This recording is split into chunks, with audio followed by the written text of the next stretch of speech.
যেই পোলার লগে আপনার বাড়ির কামের মেয়ের বিয়ে হওয়ার কথা ছিল সেই পোলার লগে আপনি বিয়ে করে নিলেন, কষ্ট তো লাগবেই ম্যাডাম। আমার হাজবেন্ড তোকে প্রপোজ করেছিল, প্রেম তোর করেনি। ফুল আর চিঠি দিছিল ম্যাডাম, আমি তো লাত্তি মেরা ফালাই দিছি।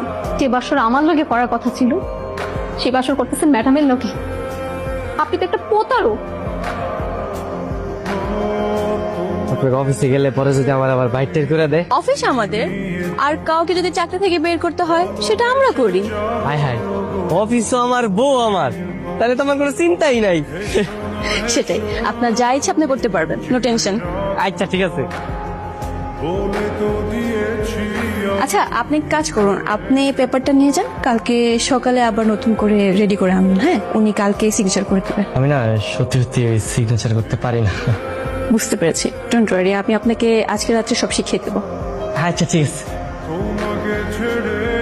জন্য একটা কফি দিও তো। আমার জন্য একটু কফি দিয়ে তো, নিজেটা নিজে বানায় খান। হ্যাঁ তার আগে না একটু সুন্দর মতো নায়কের মতো সেজে যাইতাম। তুমি এমনি অনেক সুন্দর, কোনো সমস্যা নেই, চলো। অভি ভণ্ড প্রতারক একটা। কি কও তুমি এগুলা, কি কইতেছো? হ্যাঁ তুমি আমারে পছন্দ করে আবার এই সম্পত্তি লোভে ম্যাডাম রে বিয়া করছো।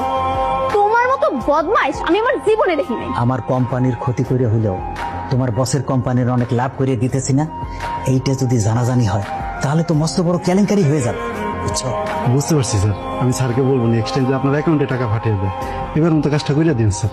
ঠিক আছে, তোমরা কোনো চিন্তা করো না, কাজটা ঠিক মতোই হবে। যাও। আপনি একটু কলে থাকেন। হ্যাঁ, আর এখন যা যা হবে সবকিছু শুনবেন। আপনি যে কাজটা করছেন আমি কিন্তু কাজটা দেখে ফেলাইছি। হ্যাঁ, আমার কিন্তু ভাগ দিতে হবে। মানে আরে এই যে একটু আগে একজন আইসা যে আপনার পকেটটা গরম করে দিয়ে গেল না, ওইখান থেকে আমার ভাগ দিতে হবে। শুধু তাই না, আপনি সামনে যত ঘুষ টুস খাইবেন ওইখানের টাকা আমারে মানে সমান সমান ভাগ দিতে হবে। আমার তো দিতে আপত্তি নাই স্যার, আপনি কি সত্যি সত্যি ঘুষ খাইবেন? হ্যাঁ, ঘুষ দিতে সমস্যা কি? সমস্যা নাই তো।